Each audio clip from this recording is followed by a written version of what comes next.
When my backstory made a worthless spell break the game, as karma hits a bad DM. Hi everyone, All Things D&D is back with another story. It's always a risk letting your players make their own spells. It's even riskier when you're a bad DM.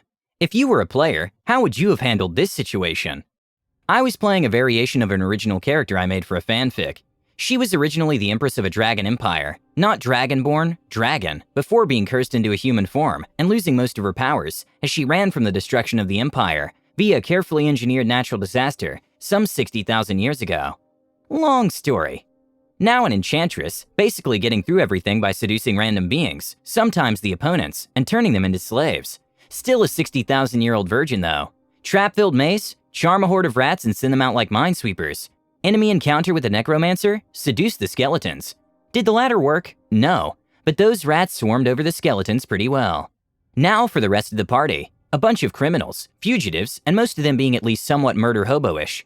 And finally, the DM. In a nutshell, he was a giant a-hole. He was constantly trying to kill the party at every turn, often succeeding in killing one or two of us per major encounter, and occasionally one of us would die to the random minor ones along the way. Pretty good with improvising the campaign and letting us do what we wanted though, so we were okay with it for the most part. At least we put up with it. After killing a necromancer who was trying to become a lich through very, bloody means, we raid his treasury. Find 3 scrolls of make a new spell. It's the last dungeon before the BBEG's massive castle, so it's not like we had a reason to hold on to them until later. First scroll goes to the healer, who tries to make an overpowered healing spell. Healer dies. He shriveled up into a husk, as the scroll drained his life force in order to modify the rules of the world. Yeah, screw you, DM. Could have warned us when we got a nat 15 and a 17, both over 20 with bonuses, while checking it over that these would be some kind of monkey's paw situation. The second scroll goes to the warlock, who uses it to make a very simple cantrip-ish power level spell. Doesn't die, but goes from teenager to old man in an instant. So much for the nat 19 roll we did after the first one killed the healer, saying that a weak spell will only drain a few years. Guess it makes sense why the necromancer wanted to become an undead before using the scrolls. We try investigating the last one, nat 20, and now we learn that the more specific the use case, the more restrictions and less versatility, the more likely it is to work without killing the user. Also learn that it doesn't care about what kind of magic it uses to make it work. Creating fire is no different from creating a spatial tear if the destructive power is the same, and assuming both are only able to be used offensively. Wait, I'm a dragon with a royal bloodline, so I have a, for all intents and purposes, basically infinite lifespan. Let me try the last one, I say. Okay, says the rest of the party. I made a simple sounding spell with a lot of restrictions, to nerf it further just in case. Summon Servant it's called, and it does exactly that. Anyone who is completely, and I mean 110% submissive or subservient to me, either oathbound or charmed or whatever, can be pulled from anywhere in the world to my side for up to 24 hours, after which they go back to where they were summoned. Gains 1 charge per long rest, up to a maximum of 4.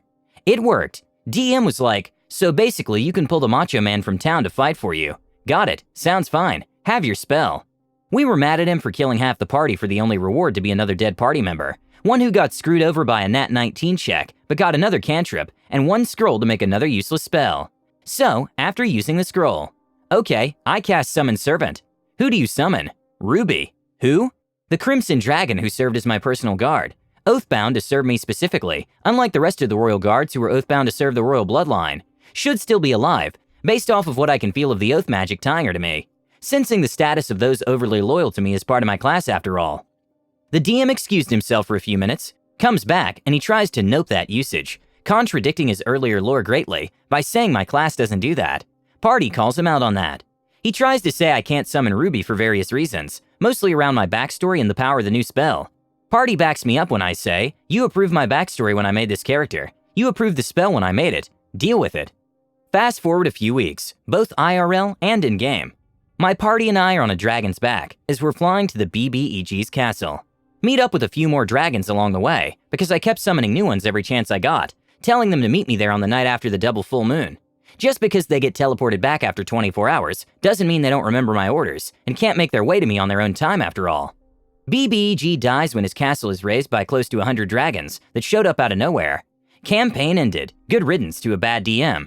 Don't kill people for not getting a nat 20 when investigating loot. Your players will stop giving a hoot about your feelings. Just to eliminate any misconceptions, I suppose I should clear up a few things. First, my backstory was literally there just because I felt like it. Up until that point, the only thing it gave me was a few proficiencies in things like history, diplomacy, and some extra languages I could use. I might have lived for 60,000 years, but I didn't become overpowered because of it. It was originally just there for fun. I would never have made it play a role in the campaign beyond, oh yeah, I know about that, I was there, had the DM not screwed us over that hard. As such, reading the fanfic was absolutely not needed, nor was it possible at that point, as it was very much in the pre-rough draft stage.